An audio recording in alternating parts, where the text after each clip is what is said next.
Yay. And we're live! Welcome to SPSM. We were so excited to discuss. There's so much that has happened this week and that's going to happen next week that I almost missed that it was 9 o'clock. If you're wondering who I am, you've probably not been to too many of these. I'm at Doc Foreman. You can see right down below. I'm one of the hosts and moderators of the Suicide Prevention Social Media Chat. If you are new to our chat, and I know that we do have some new faces, I want to encourage you to go to our Facebook page. It's SPSM Chat on Facebook. I want you to like it up. The reason why is that's the best place to get ongoing information about what events we're having, what's going to be happening every week, and so that's how you let us know that you're coming, let us know what you're interested in, give us feedback about topics, find all the material in one place. So we hope you go like up our Facebook page. I am super excited about tonight's panel, really because these are people that I have known for, I think with the exception of Bart, several years, and several years in the sort of mental health space. And we have a lot to talk about. Before I get too much further down the rabbit hole, I'd like to introduce you to our IT guy and to one of tonight's panelists, Mr. Tony Wood. Introduce yourself. Howdy, everybody. I'm at ADWWW on Twitter. What an interesting week for suicide prevention. And Tony, tell people who you're with and what you do, because your group was in the news. Yes, I work for a company called Quantify, and we just launched a project called OurDataHelps.org. That's OurDataHelps.org. Visit the website, donate some data, save some lives, for Christ's sakes. And in addition to Mr. Tony Wood, we have our intrepid co-host and also person who was participating in our in the Missouri Zero Suicide Summit. We'll be talking about that today, Dr. Bart Andrews. Hey, good evening, everybody. It is Dr. Bart Andrews. You can reach me on Twitter at Bart Andrews. I'm realizing I'm really grateful to actually have my real name as my Twitter handle, given some discussions we had about Snapchat earlier today, and how hard it is to actually get your name as your account name in this day and age. I work at Behavioral Health Response, a wonderful crisis agency in St. Louis, Missouri. I am super excited about the show because Karis is on the show, and how can you not love this woman? She is amazing. How did you first learn about Karis? On SPSM. Advocacy Barbie was something, April, that you introduced me to, and then I was at SAMHSA not too long ago, and I'm like, oh my God, that's Karis. I was geeking out at the SAMHSA meeting. It was a James Wright Sandbag meeting. I had no idea what I was getting into, and then I'm like, who are these people? And I'm like, that's Karis. Oh my God, I actually messaged you guys instantly because I was all geeking. I was geeking out big time. And I want to just, and I know we've talked about this before, but I want to be very clear that when Tony Wood emotionally into getting into social media and Twitter, one of the very first friends that I made in the social media space, and thank God for her, was Karis. And Karis, I knew, before I realized that Karis was as super fancy as she is, because I honestly just didn't know for years that how important and influential and fancy she was. She was just really funny, really smart, and really cool. So I liked being at her lunch table at various Twitter chats, and I think I knew her for 3 years before I realized that she was actually a rock star. And so Karis is not here in her official capacity. She's here just as a private citizen who is a mental health advocate.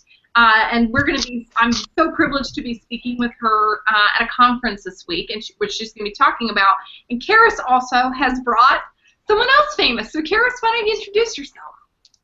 Hello. I don't have a little name tag under my name. It's a little awkward, but I guess I need to make one of those. So anyway, I'm Karis Myrick, but my Twitter is Karis with a K, only because there's a lovely woman in England whose name is also Karis, and she snagged my name before I snagged my name. I don't know. So I had to go by Karis with a K. And with me here is, whoa, she's standing on her throne, is Advocacy Barbie. But this is the new Barbie. She actually talks. She won't talk tonight because it takes too much see there, hello. That's who Advocacy Barbie is, because she is actually a little famous. She's internet famous.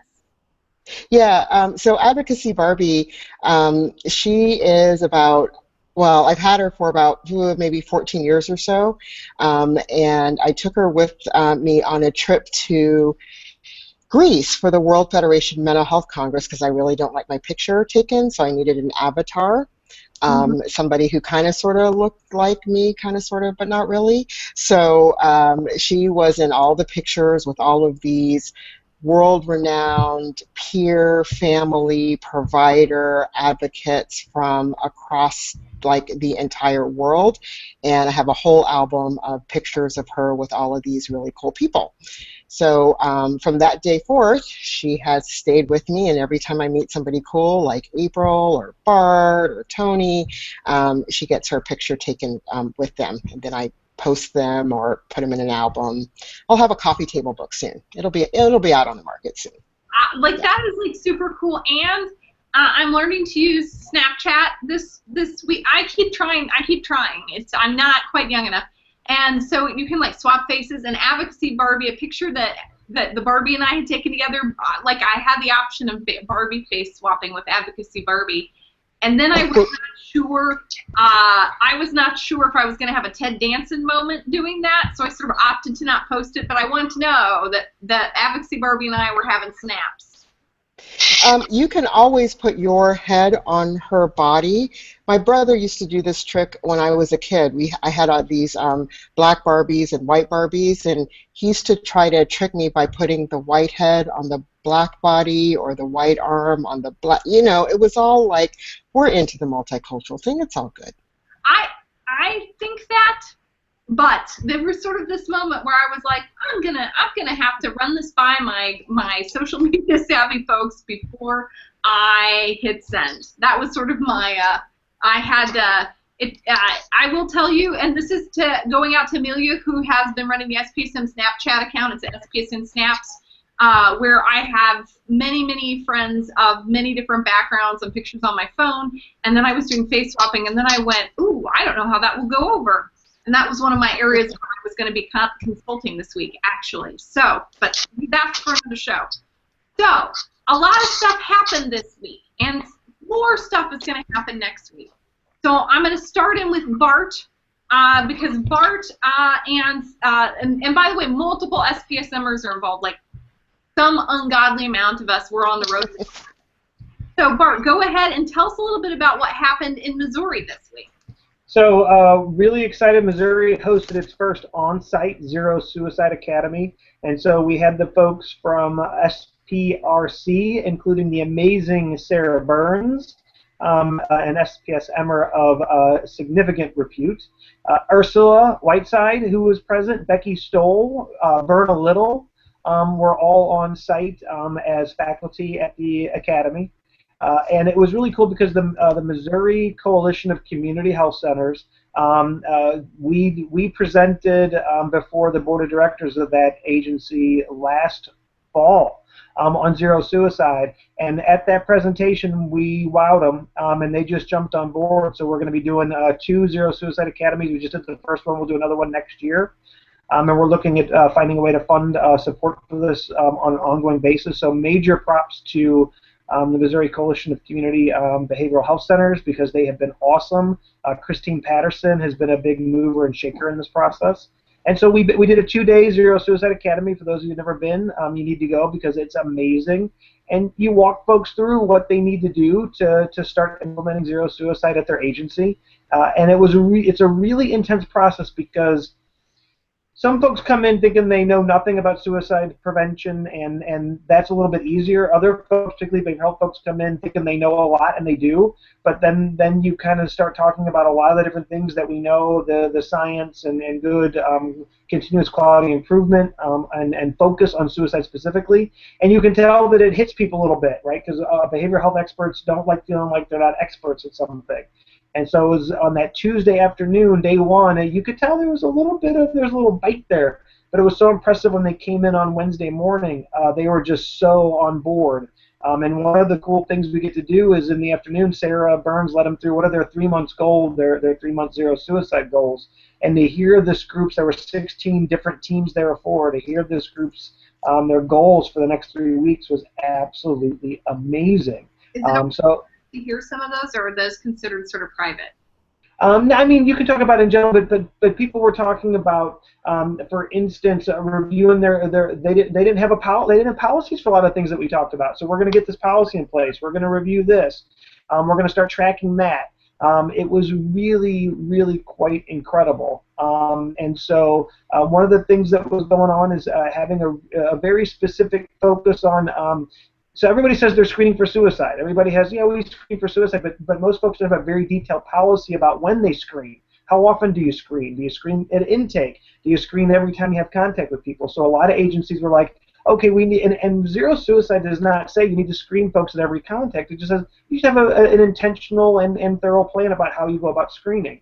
And so a lot of folks are like, this is how we're going to screen. And what was interesting is when you tell folks, you get to decide how much you do this. There's no rule that says you have to do it this much or that much. They were going with very aggressive plans, but they were also not biting off more than they could chew. So it was really cool to see them come up with realistic plans. There was a huge, I think this is one of the things that's most telling. I think that there's still a lot of providers out there doing no harm contracts, right?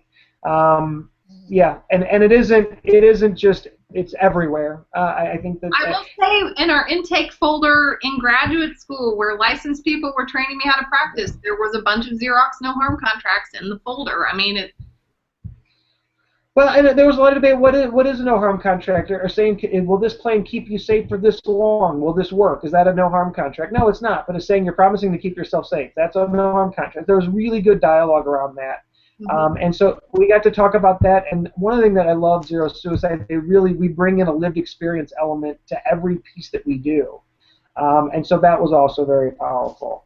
So the academy went really well. I've never been so proud of Missouri. Missouri is really, there's a few other states. Texas is doing an amazing job. There's Ohio. Yep, Texas is really rocking and rolling. Ohio is doing amazing stuff. But Missouri is the first state. This was the first coordinated statewide behavioral health Zero Suicide Academy, where it was a big chunk of behavioral health providers all in one. Say that, like, don't rush through that, so that people understand that this is really historic. This is historic. So this is the first Zero Suicide Academy where it was a group of behavioral health provider agencies, specifically behavioral health provider agencies, that were there to start working on Zero Suicide. So that's absolutely huge. Another cool thing that happened at the Academy that was amazing is Representative Frederick, who is a physician and a part of the state legislature, and he's one of the big proponents of preventing physician suicide. He's the one that introduced me to Dr. Pamela Weibel. He showed up at the Academy, broke out. They were doing sessions at the Capitol. He came over and actually gave it. And if you ever hang out with politicians, you'll know these guys and men and women when they're in session, it's nonstop from early morning to late in the night because it's a 4 month session. He came off the floor to talk to the members of the Academy, and it was phenomenal. And one of the things he said that was so powerful, he said, in Missouri there are more deaths by suicide than traffic fatalities, but we're spending so much more time and attention and data on traffic fatalities than on suicide. And he said we have to do better. We got to do more. Working from 2014 traffic fatality data. Yeah. So it's really interesting because I was talking about this a couple weeks ago. In Missouri, you'll be driving down a highway and you'll come up one of those flashing boards that gives you the 2-moment traffic fatality count for the fiscal year, right? So yet we can't get suicide data for 2 years, right? It takes 2 years, but no, we know traffic fatality. So, and one of the things he talked about is he said, it was really powerful, he said, what do they call those shoulder bumps that when you're, is there a term, do anybody know the correct term for those? Shoulder bumps? Shoulder, I don't, Tony, Carrot, anybody in the thread know what those are called? Anyway, he's like, we need driving by braille thing. Yeah, it's like driving by braille. It could be. It's road braille. Oh my God, we need. He's like his metaphor. We need road braille for suicide, right? We need these bumpers up. These things save lives. People go over a little too far. They get a notice. Something happens, and they're able to correct them. We need this sense that the community and our the folks around us. We need to provide this sort of information and safety for everybody. It was very cool. So the rumble strip. having an accurate Rumble strip. Thank you. Yes. like having an accurate count. So some of the things that you had legislative support were the big concepts of having an accurate count, just like we do for traffic fatalities, which are much fewer, and then also being able to find some way to warn people when their risk is becoming really, really imminent, so that like we can get so that we can do something to course correct at the right time, which are great ideas, and so that everybody remembers, and we have a few events to cover, but just the very first statewide zero suicide. So think how historic that is. That whole state says, no, if we're really going to do zero suicide, we're going to do it not within one agency. We're going to do it multiple agencies. We're going to set goals, and we're going to involve our legislators, and we're going to say that we believe that the citizens of Missouri do not have to suffer from this public health problem, and we can do something about it. I mean, that's wonderful.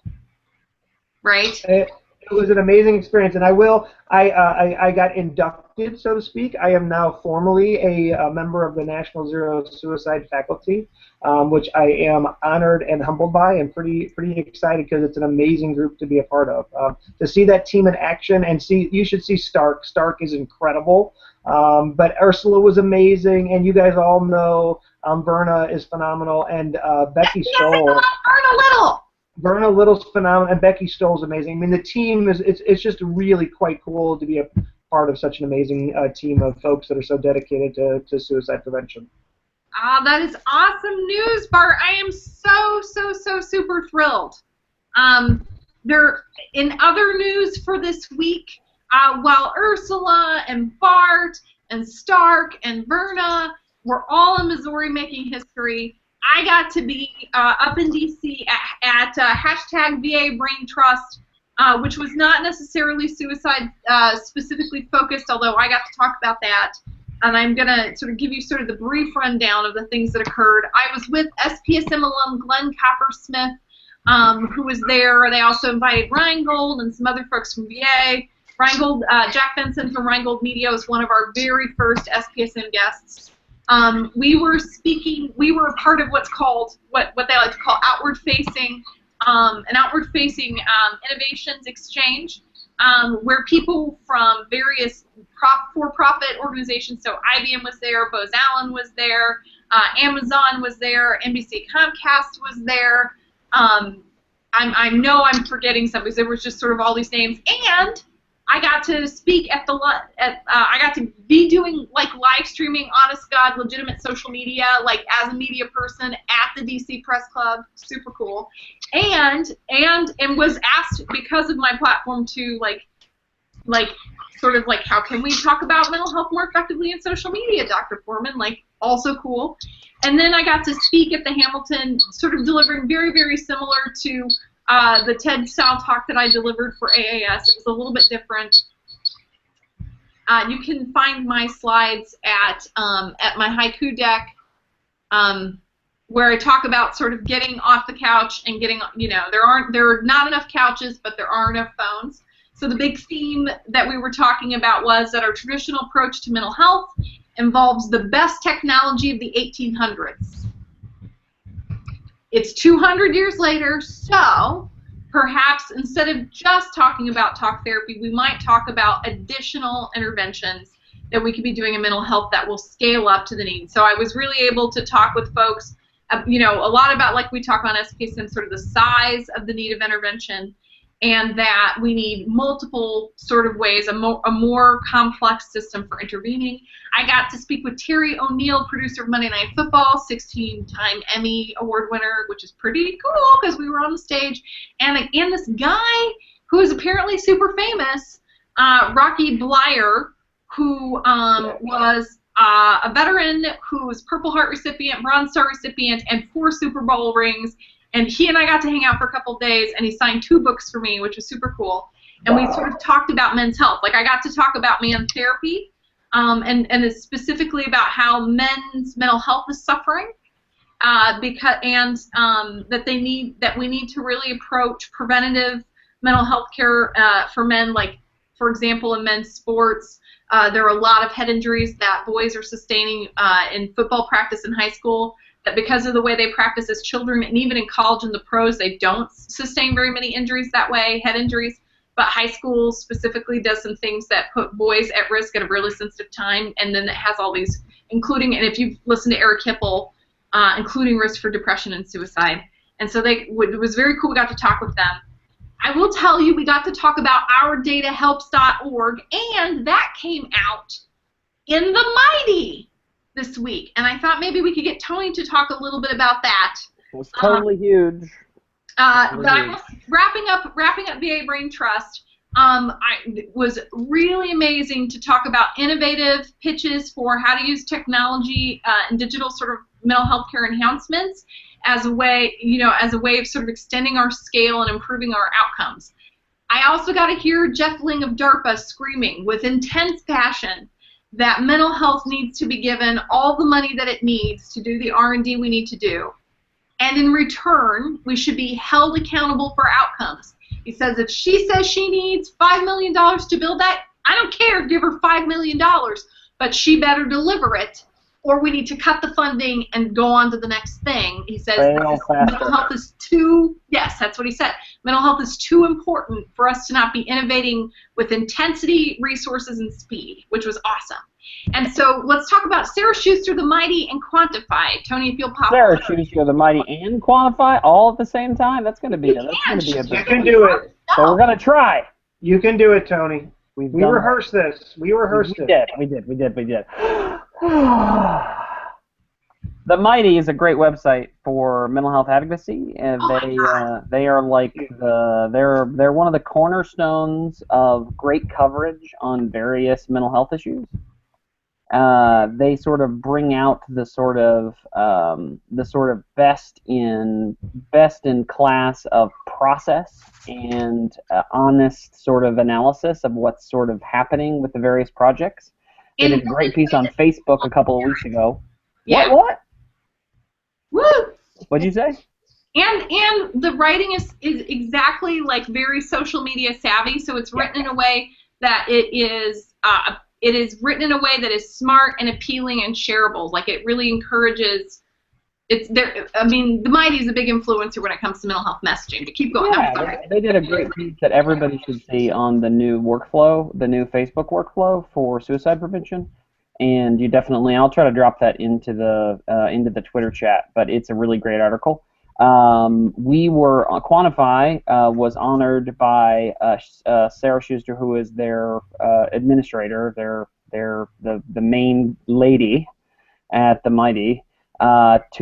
She got interested in our project, ourdatahelps.org, and did an extensive piece on it, and it was very very thorough, and I feel like very fair. I think she told our story, which we couldn't be more appreciative of, and it what can I say? It was a great piece. It was written well, and like by the end of the day, it'd been seen, nearly 1,000 times, shared hundreds of times. It increased data donations. So like that one really well done piece of good social media increased data donation that will be available for researchers. Like when we talk about why do SPSM or why do these projects or why be good at this skill, it's because it's sort of advocacy, resources, improved research, like it all sort of links together, and that's why. I mean, this was a wonderful example of that happened this week. And to be fair, for those who do not know what data donation is, because I just realized that we didn't bother to tell anyone. Because we have been talking about it so much, right? Yes, I talk about it every day, several times a day. Data donation is the ability of those with some contact. We'll take anybody's donation of their social media data. So they can go to ourdatahelps.org and donate a copy of their social media data. And this is not like your private messages. This is like your regular posts. Now, if you give us your Fitbit data, you may or may not have chosen to share that socially, but because that's an option. but it's not. But we're not collecting private message data. We're collecting like your regular post data because we're interested in building data sets that allow researchers to study the various mental health phenomena in a way that is easy for them to get access to the data. Some of the best minds in the world spend half of their time attempting to get data sets. And Tony, one of the things that was so cool about this, when we tweeted out that article, instantly, it's amazing how many people responded to those tweets after reading the story. And I didn't even know this was a thing. And I'm going to share the interesting thing about it was that not that people were interested in retweeting it, they were saying, hey, I want to share this with other people. I'm going to tell so-and-so about this. I'm going to tell so-and-so about this. Yes. So it was really infectious. And I think when I read the getting to know you, Chris Maxwell, April, the work you guys have done, reading the story, I wish more suicide reporting was done the way this article was done. They told a beautiful story that connected, and Karis was talking about this in the pre-show, right? They told a story that connected with real people, real lives, real action, and showed how a suicide loss led to somebody doing something that's helpful and could change the world, right? Yes. And they did it in a very respectful, it wasn't sensationalistic, but it was emotional. It really connected with the meaning of what was going on here and what this all means. And Karis is so wise, it connected to somebody's life, right? And so I want to give a big shout out to you guys and Chris Maxwell, the whole team. I mean, it was just reading it. It was really quite incredible. So thank you, and a big shout out to the Mighty because they did just a fantastic job with that story. So well done. They did a great job. They're working with, I think, with that stage. I think coming up next, like Sarah Schuster really is committed to telling really good stories for people with lived experience of various kinds of mental health issues. Like she's doing a really good job, and that's why we actually this was Amelia. This was even Ato's idea. She's like, did you see how much this article got shared? We should reach out and see if there'll be guests. We reached out to see if there'll be guests. They said that's great. Can we do a collab on some other things? This sort of, can we collaborate? Can we benefit each other's missions that really have some overlap? And that's how good social media projects are done, and with those sort of good outcomes in real life. Yeah. The next thing we probably need to talk about before we shift gears to talk about all the cool stuff happening next week, we kind of got to talk about that CDC report, because like that was all over the regular news and social media and all of us, and several SPSMers who have really good media skills did interviews related to that. And I think you also did. Didn't you also do an interview like not related to that? You also did another one, right, Bart? Yeah, I was on a panel. I saw Twisted Melodies, which is about the life of Donny Hathaway, who wrote the song "The Closer I Get to You" and "The Ghetto." An incredible artist, and the story was the play was riveting, and it was truly one of the most respectful but true to life representations of somebody's lived experience and what that must be like. And it's a one-man show, and this guy carried this thing, Kelvin Rostern, I think. Just absolutely phenomenal. And we had a panel, and what was very cool, after the panel, there were people in the audience self-identifying, self-disclosing, right? So here at this play, right, this musical, there are people that are coming out and saying, by the way, I fought this, I fought that, my mother, so my mother is fighting bipolar disorder. So to see this happening in public now at these sorts of events was just absolutely incredible. And once again, it's like when you already have the good media skills, and we've talked about this in the past, we talked about this around the death of Robin Williams, which is then when suicide is, as it inevitably will be, in the media, then you have the skills to talk about it and to be influential in a helpful way about suicide and about public health opinion. And a lot of SPSMers did this. So the CDC report came out. And so I thought we'd do sort of a round-robin check-in about sort of what people notice. I thought we'd actually start with Karis. Karis, private in Karis. Yeah. So what did it, yeah. So first of all, of course, is just the a sense of overwhelming, like what do you do with all of this information? And quite frankly, why don't more people give a darn. So I want to say give a DAMN, but I'll just say give a darn. It's disappointing to me that people can lose their lives and it gets flashed on the newspaper or it gets flashed on the TV, and then literally 2 seconds later, like nobody's talking about it, except us, except the choir. Right. I'm not quite sure I understand that phenomena. What does it take? You just kind of want to pick up like the earth and sort of shake it and go, hello, wake up, to get the folks to pay attention and to move to action. I certainly think, Bart, when you were talking about knowing the number of traffic deaths because there's like a digital sign on the freeway that tells you, every time there's a death, it kind of updates and updates and updates. I don't know why, actually, we just can't do that for suicide in order to really raise awareness and move towards action. So just a couple of my sort of really broad thoughts at the moment. You really don't know why? Pardon? You really don't know why we can't do that? Because we can't do that. I'm sorry? I mean, we could if we wanted to tomorrow. Oh, if there was the will, you could do it. I mean, if there's the will, do it. I mean, it ain't no big deal, right? So, so either there's not the will or there's a fear, and whatever that fear is. I feel a lot of times the fear is, well, we don't want to disrespect anybody. We don't want to, out people's business. There's always worries about privacy and things like that. And yeah, there's probably still lots of other reasons, but I think it may just be around will or people being creative enough just to figure out how to do it. Why do we have to wait for CDC or NISDA data? Why do we have to wait for that data? If it's already there, just use it to do something with it ASAP. Why do we have to wait 2 years? And I mean that's what Quantify is saying, right? Like, private citizen Karis is saying that, by the way, just making very clear. Private citizen Karis should get a private citizen Foreman face kiss. Yeah, I think this is where I should put my Wonder Woman little glasses on or something so that I'm incognito.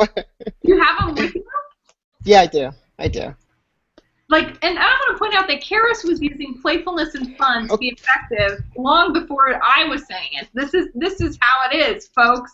Nice, love it. Oh my God, that's awesome. I need like 5. So this is Wonder Woman now. So Yes. at Wonder Woman with a W, repeating everything that I just said before. So if you're tweeting it, it's at Wonder Woman with a W. Yeah. Yeah. Okay, so Tony, any thoughts about the CDC reports? It represents a disturbing trend that everybody on this panel and most of our listeners and the people watching already knew about. We knew that this was an underreported problem. We know that it's not covered properly. We know that it is real. Quantify finds it to be a priority to try to do our little part to solve the problem. But as you can see from the scope, we're not expecting to solve it by ourselves. So I hope that this energizes the community as it does us.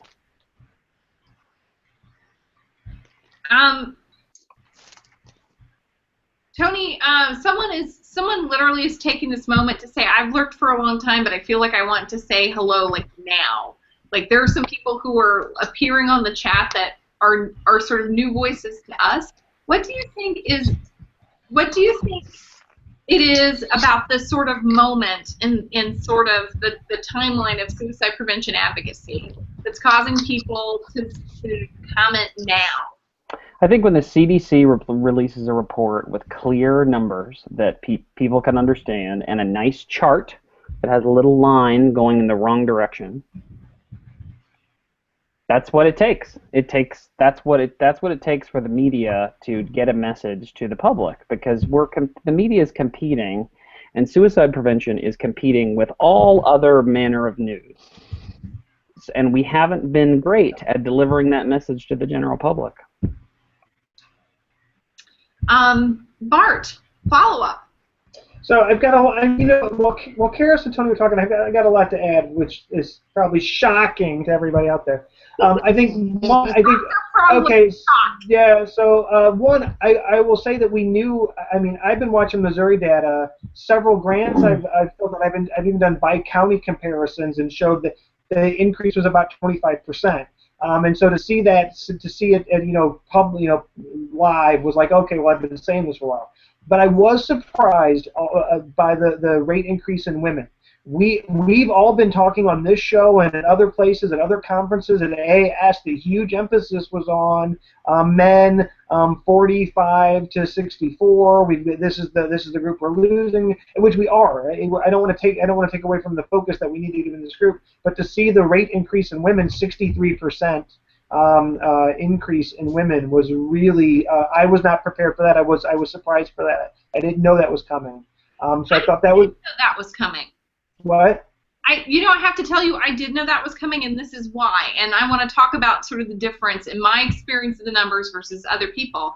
So I'm not speaking as a VA employee, but I do work for VA, and I work as a suicide prevention lead for the VISN. So not only do I look at every individual death in my region, which is about a third of the state, we do behavioral health autopsies for veterans who die by suicide that are reported to us, like, that are more detailed, so every death.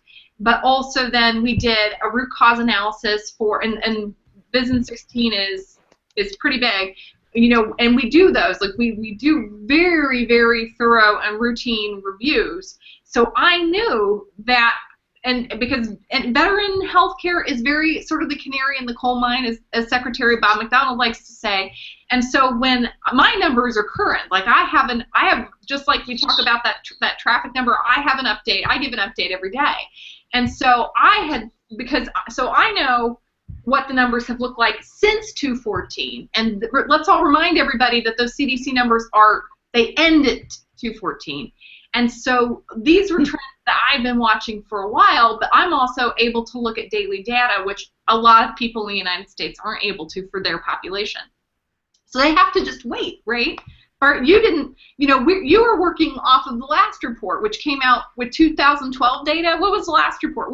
How old was the last report? That sounds right. I'm not going to swear to that, but 2012 sounds right. And I think the other thing that was really compelling, on SPSM, we've noticed just in our network, the increase in the number of 10 to 14 suicides. And so I've been talking to folks about that, but I've been saying that's only anecdotal. I only know that anecdotally, but it certainly seems like younger folks are suiciding at a higher rate, the almost lowest age group.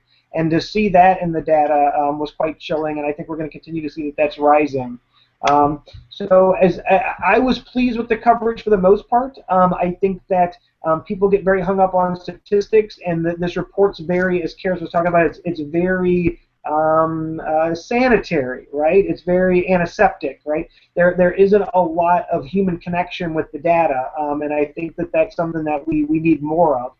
But I think there's something interesting that's going on when you talk about why don't we have suicides on billboards saying how many suicides are like we have for road deaths. And I think we've got a real challenge in that we both have the prejudice and discrimination, right, around the problem, that people still think that if people want to kill themselves, there's nothing you can do to stop them, which we know is absolutely not true.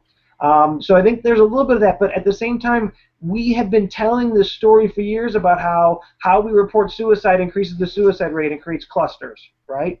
And so I think there's this really, really difficult challenge we have in that, yes, that's true, but people are really afraid to publicize this sort of thing because they're afraid that's going to drive more suicide. So I think we've almost done ourselves a disservice with the level of intensity we've had around unsafe reporting without truly understanding what unsafe reporting means. Two, nobody's doing really good reporting, or I shouldn't say nobody, but very few folks are doing really good story-based reporting and in-depth investigatory journalism on suicide, right? So there's, I think, all those things that kind of get into the mix of all the challenges we have about raising this to the public level, which we have for this moment, but maintaining it. I think those are things that we need to be working on. And I want to, Linda Sullivan is from Stop Texas Suicide, saying, Dr. Foreman, do you have or have you created a dashboard for suicide data? And let me tell you, so Karis and Bart and Tony are totally right. Like, there really should be a flashing billboard. VA does have a suicide data portal that everyone who's a suicide prevention coordinator like myself uses at each VA, where we log details not only of suicide deaths, but also log details of suicide attempts and suicide behavior reports. So with a lot of, with actually a lot of detail, so that we can not only, if someone changes where they're getting their health care, information about their acuity and risk and history related to that risk factor can be with them at any facility fairly easily, and also in an anonymized way, so that very, very large studies, the VA really leads in having data about all of its suicides that's updated every day. There's no reason why the civilians can't have it. I'm going to tell you that the technology behind the web portal that we're using is not complicated. What it does require is that regionally there are people who are responsible for getting that report and updating the database, and it's a relatively basic web portal with relatively basic, like, clicks and buttons and fill out what happened when, and could be done tomorrow for the civilian world, except for that the civilian world is not organized around this healthcare issue the way it's organized around traffic deaths. I think. Well, April, there's something interesting that I saw, and I wish I could pull it up quickly, but this was about a year ago, and I think I saw it in Fast Company, the magazine Fast Company, and I call it a ping chart. I don't really know what the name of the graphic is, but it's like a GIF or GIF or however you pronounce it, and basically it was around gun deaths. And it started off by looking at gun deaths in a particular year. And it was really interesting because, it was a graph like this, right? And it started off with one person who had a name. And you see this person, they have this life. And the goal of the chart was to show the years of lives lost and the economic burden or economic loss also. So the person, is shot at 20, and there's a lifespan of, most people live to 75 or something like that. So at 20, they just drop off. Like, literally, you're seeing this person, they're green, they're alive. At 20, they just drop off. And then you see them, you see a dollar amount from 20 to 75 of how much economic loss there is. So it goes one at a time, and you see like Chris, and then you see James, and then you see Susan, and then all of a sudden the chart goes wild. It's like bing, bing, bing, bing, bing, bing, bing, bing, bing, and all these dots are going across, and they're dropping off, and suddenly you can't see the names anymore, and it becomes striking that, oh my gosh, these are people. And here they were, they had a name, and they just dropped off with gun death well before their 75 years. So you see the number of lives lost, and then, excuse me, Barbie, you see the number of lives lost. It starts to do this counter, and it counts it up, and then you see the dollar amount that goes with it. And that's probably been one of the most compelling graphics that I've ever seen that just makes me clutch my heart, really. And I'm just wondering again, if there are ways in which we could tell a story, there's multiple stories in there, people, dollars, lives, length of life, all in one graph, and it's moving. So I'm just wondering if there's any ways in which we can again depict these sort of things so that it has a level of meaning. It tells multiple stories. I'm all for data visualization. If only we knew people who are really good at data visualization. Yeah, it's this company that actually does it. That's all they do is data visualization. And again, I'll find it and I'll tweet it out so people can actually see what it is that I'm talking about. That company to come be on the show and tell us what we could be doing better to visualize, the data about suicide. That'd be great. Yep. We would love to have them on the show. Right, and then I think an added dimension for us, which would be cool, is to tell the personal story. So it's not just the name and kind of when they a person, dies by suicide, but what's the personal story? What's the personal narrative? Again, I think that's another thing we really miss, and the value of that personal story and narrative. I will say that was one of the commentaries about the CDC report. Des Stage really did a great job of saying, I'm really concerned about the way that people are reporting about this. People need to understand that for every person who dies by suicide, we have dozens who might attempt but go on to live, who more than dozens, and who recover and go on to live out their full life. And that we need to say that in the middle of all this, we also are having recovery too. And that's an important part to tell, because there's a whole, that one line is one part of the story, but the fact is that care related to suicide risk is more dimensional than the CDC report covered. Tony, any thoughts?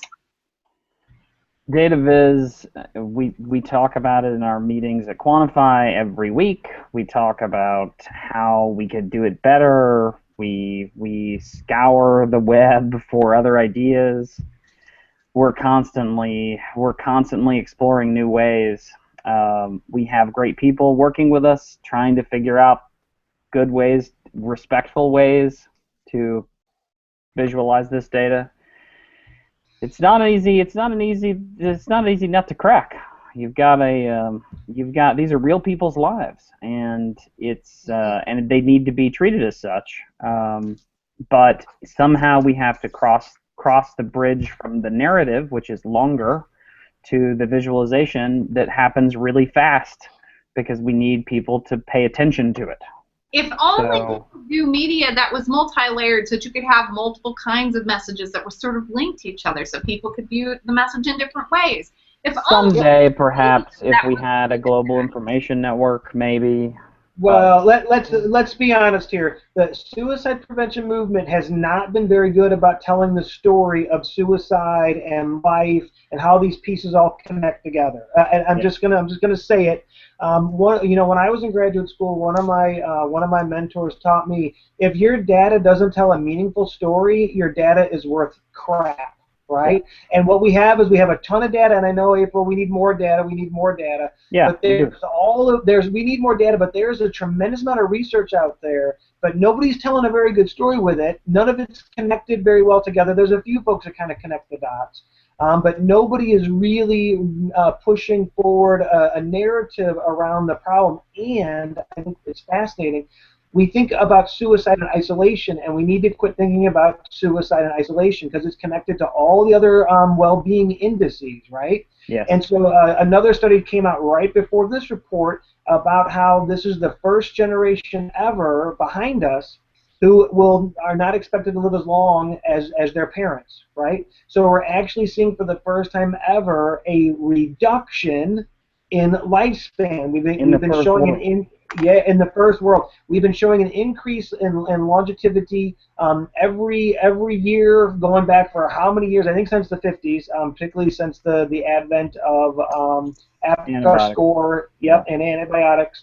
But now we're actually seeing a return. We're actually starting to see people are dying younger. And that's a story that needs to be told. Suicide's connected to that. All kinds of other things are connected to that. And as long as we keep suicide in its box all by itself, like it's this other little thing that we can leave over here, it's just this thing over to the side, and it's horrible, we're going to continue to struggle. We need to connect all these dots, because it's about health and wellness. Suicide just happens to be one of those primary indices. Yes. And I know we're sort of hockey sticking around here, but we want to talk about a couple things coming up next week. First of all, SPSM-er Tom Cruise is going to be talking with the White House information technology people, talking about adjunct that will improve the mental health and reduce suicide risk for veterans. So Tom Cruise, way to go next week. Way to represent SPSM, way to represent veterans. And he is wonderful because he uses his lived experience, his experience with veterans, and his experience in a social media network, and his SPSM experience to really inform and provide the best possible insight and advice to people in our country trying to change this. So our hearts are with you. And then, Karis, tell us, you have been to this conference that Tony's going to be with you at. In a couple of days, I'm going to be with you again. Yes. What's going to be going on? So in Orange County in California is the California Institute for Behavioral Health Solutions IT conference. This conference has been going on, at least as far as I can remember, for about 9 years or so. It used to be CIBHS, used to be CIMH, the California Institute for Mental Health. They've been doing this conference to help. First of all, it was for the state, to really help the state get ready for health information technology and interoperability and sharing data records and all of this fun stuff.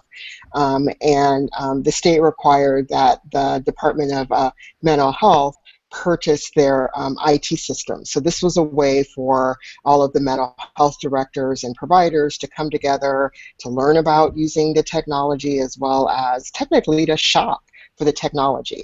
So that has evolved over the past 9 or 10 years, and now it's moved far beyond just looking at what are the rules and regulations relative to health information technology, but also it always has had a lived experience voice. So I presented there the first time 9 years ago when somebody didn't show up. I was on scholarship to go, and they didn't show up for presenting.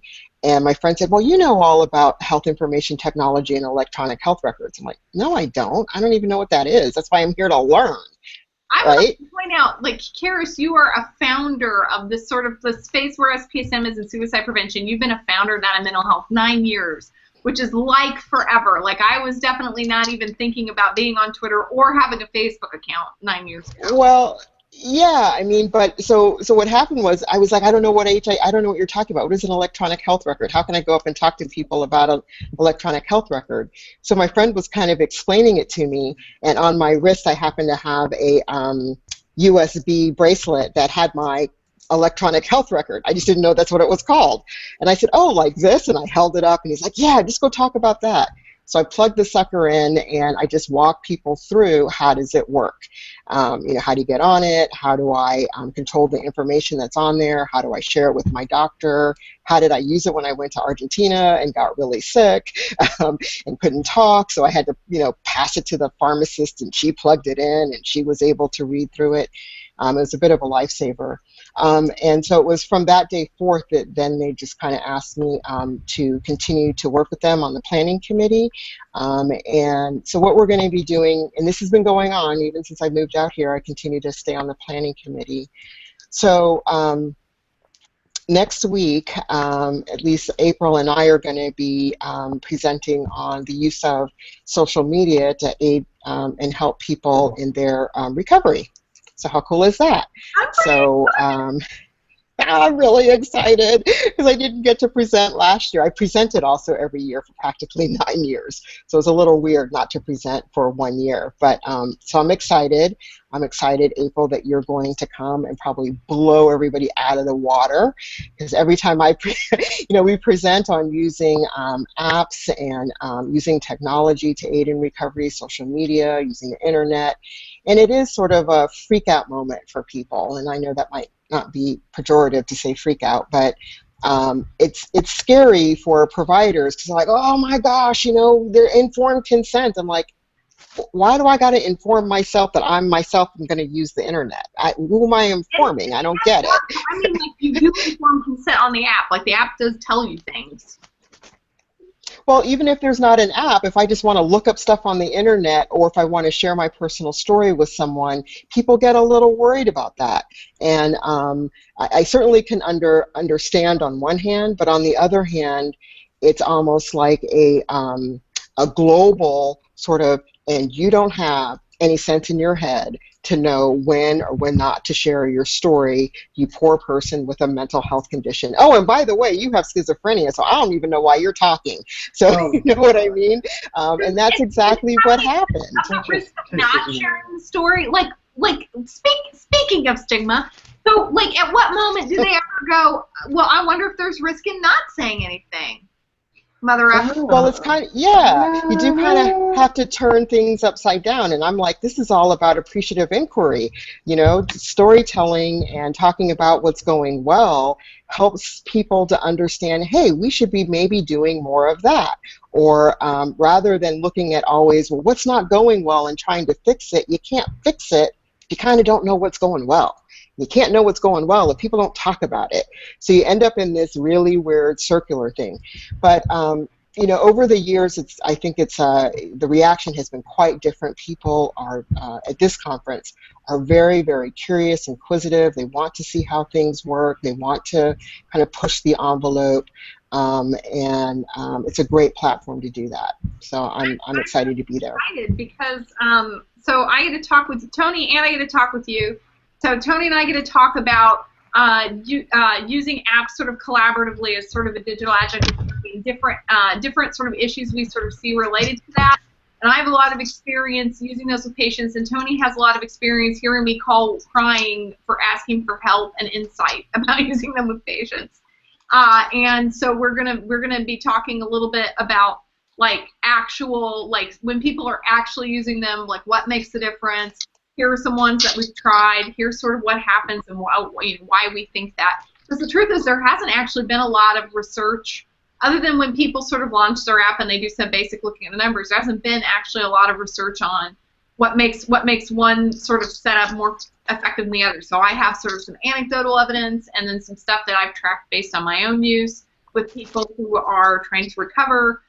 I mean, honestly, many who did recover and like didn't have diagnoses or had much fewer diagnoses by the time we were done, and talk about why that was, like why I thought that helped and what worked, which I'm super excited to do. And then you and I are going to talk about various ways of using social media to recover, and I mean like from a lot of different angles, which I'm really excited about, that this topic has so many different, you know, it has, you know, facets. You sort of turn it around and look at it this way, and you look at it this way, and it's not just like social media is good because people tell their stories, which is really important. Desiree Stage lived through this, the power of telling a story well for yourself and for others. And I think Bart, you've been on Live Through This, right? Yeah, yeah. At some point, my story will show up on Live Through This. I think 2027 does. Oh. Now, what are we looking at? 2027, 2028. I'm not complaining. So Bart, what was it like? So let's just say your story comes out and it helps a million people, which is great. What was it also like for you to be able to use social media to talk about your experiences? So it's incredibly powerful. So it's also very scary. I'm not going to lie about that, because there are times every single time I tell my story, and maybe I don't know if Karis has been doing it a hell of a lot longer than me. Maybe there's a point where that goes away. But every time I tell my story, I'm always afraid that this is the time where it's going to come back to bite me in the ass, or something bad's going to happen because I've told my story, or people are going to be this way or that way, right? But I will say that each time I've told the story, it's gotten easier to tell the story, and every time I tell my story, people will reach out to me and tell me their story who haven't been public. And one, I want to thank those folks, because every time that happens, it makes my decision to disclose and come forward it seems like the right decision. It's very affirming for me, so thank you. But I also, it's incredible how many folks are out there with stories, right? There's more of us in this field that have stories than don't have stories, yeah. To be quite honest, right? Bring us home with final thoughts about that. We got about 2 minutes. Yeah. So. What? I'm telling Bart to bring us home with a little bit about final thoughts about using either about any. We have like done a lightning round of current events. This was just a really action-packed couple of weeks. But sort of, what do you think when you're thinking about next week, or you're thinking about what you've already done? Like you did a lot of storytelling this week. Yeah. What was important about that from an SPSM perspective? From an SPSM perspective is that what's happening now. And I was very fortunate to be able to disclose when I did, because of the hard work of folks that did this a long time before me. People are now talking much more openly about their lived experience. I hear more conversations and more professionals talking about their lived experience than I ever have, and I've noticed that shift in the last couple of years at a high level. And I think organizations, groups like SPSM, folks like Karis with Advocacy Barbie, the more people that are talking, the safer we make it for other people to tell their story, and we're starting to reach that point of critical mass where pretty soon everybody's going to be able to tell their story, and then when that starts happening, we're going to really see some major shit change. That's my wrap-up. I like major shit changing. Karis, final thoughts. Yeah. Tell your story, damn it. Oh, no, that wasn't my No, it is very powerful. It does help people. You know, when I told my story, my dad was partially involved the first time way back in 2010, 11, whatever. And people contacted my father. Veterans contacted my father. Oh my God. Even though he doesn't have a mental health condition, he didn't try to end his life, but they thought that somehow he would understand because he had a daughter living with. And that became so meaningful to him because I think, again, it's about, I told him, hey, when you tell your story, at the end of the day, you're going to help one person, and you end up helping more than one person. And, you know, that's what we want to have happen. If you can't go anyplace else, at least you can go to somebody else who's told that similar story. And there are things about a story that do things that me just giving you good advice in a room just aren't going to do. Tony, final thoughts, because people are heading over to SPSM Unpacked tonight. That's right. That's what I was about to bring up. SPSM Unpacked. Do we have the URL for that? Any chance? Yeah, they've been tweeting that out. So if you want to go to SPSM Unpacked, follow at Chris Maxwell or follow the hashtag SPSM Unpacked. They'll send you a link to the blab. You can go to the after show. At SPSM, where we never fucking sleep. Go. No, never. No. SPSM never sleeps. Never. We really don't. Never sleeps. I can't. So, and I'm going to take us out. This is at Doc Foreman. You spent another hour with us. It's probably not enough. The community, not me, spontaneously decided that people wanted to actually go longer and do a sort of a different There was an after party, hashtag SPSM Unpacked, go to the blab. Do follow along tweets. Karis, do you know what hashtag? I feel terrible. I feel a little conference whiplash. What hashtag are we using this week? What is this, amateur hour Hashtag here? blah, blah, blah, blah, blah. I don't know. I Oh don't. I my think it's God. probably. That's it. I think it's That's it. probably hashtag CIBHSIT. 16. We're done. That's it. So I think Yeah. hashtag CIBHS16. Also, Yeah. Throw a niner in there. Throw a niner. SPSM. Niner, Delta, Tango, Yeah, just hashtag. hashtag SPSM and you'll find it. Blah, blah, blah. We promise. Blah, blah, blah. And And for hashtag. Bart, for all of you doing amazing messaging and media work this week, like Amelia for the love of Pete doing the SPSM snaps, and there's so many projects you guys have gotten. You've run with the ball, and now there's not one ball, there's really 20. And way to go, guys! The stone is going up the hill. Have a great evening. Good Bye-bye. night, everybody.